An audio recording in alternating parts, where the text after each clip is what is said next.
Good afternoon, everyone. Today, I am going to talk on what is teaching. It is said that teaching is a noble profession. Everyone wants to enter into the teaching field.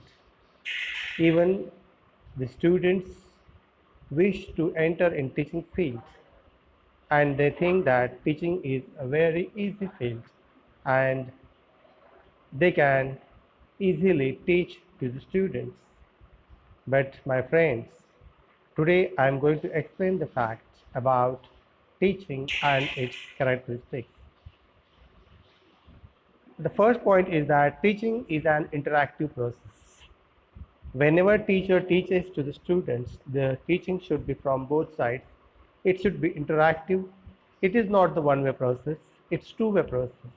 The teacher teaches and students react or they give their feedback to the teacher and they give answers to the particular process. Another point is that teaching is formal as well as informal. Whenever teacher teaches in the class, he not only teaches the entire text, but along with that, he provides the outside examples, the daily examples through which he can elaborate his concept. Either he can teach in a formal way or in an informal way, because both methods are very much useful for the learners.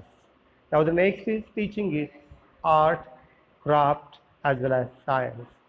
Teaching is applicable to every field, whether the field is of art, whether it is a craft, whether it is a science. To each and every field, teaching is applicable. Now, whenever we consider about the teaching, teaching is not one-sided at all. Teaching is two-sided method.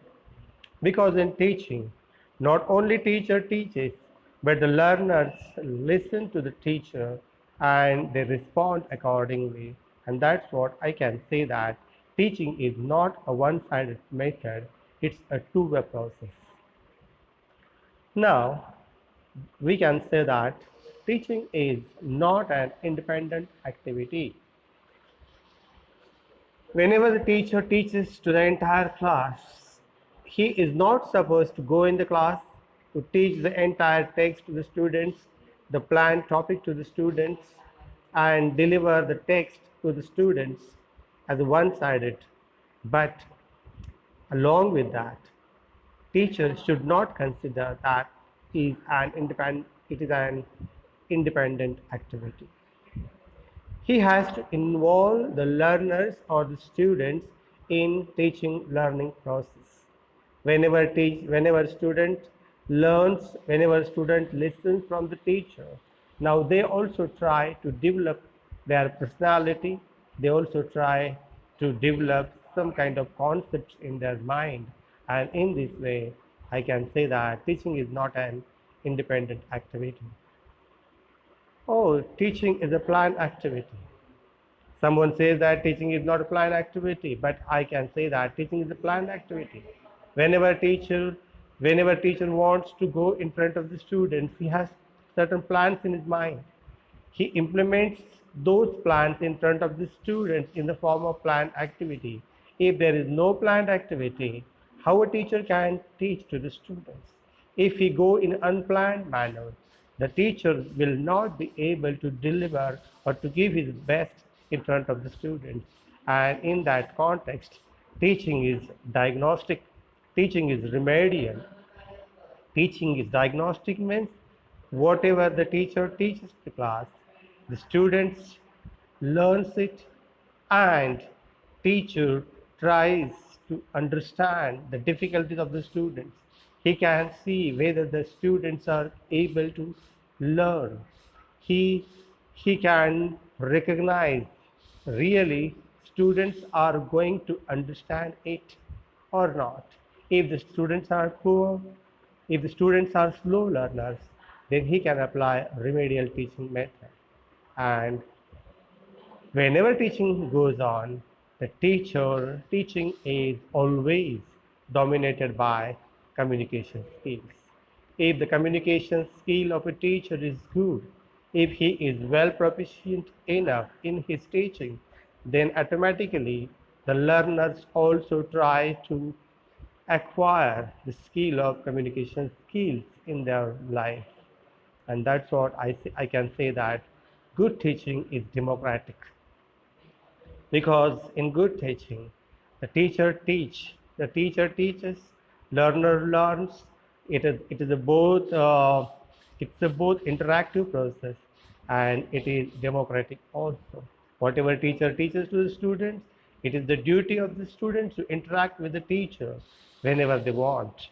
They can transfer their views, they can share their views to one another. There is no any kind of bureaucracy as such, and that's what it is democratic in nature. Now, I mean to say that teaching causes motivation. Whenever the teaching process goes on, by seeing the effective teaching of the teacher, the students observes the teaching method of the teacher, and they get immediately motivated.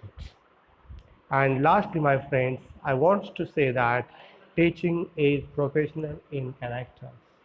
Teaching is professional in character means the teaching is a profession, teaching is a noble profession which helps to build the character of the students. Teacher is the particular personality who can build the character of entire nation. So many students can motivate from the teacher's personality. In this way, my dear friends, today I taught you about what exactly is teaching. In students' mind, there are so many misconceptions are there that teaching is very easy method. One can enter easily into teaching method, but I just wanted to say that teaching is not easy as you people are considering. Thank you for kind and patient listening. Have a good day. Bye bye.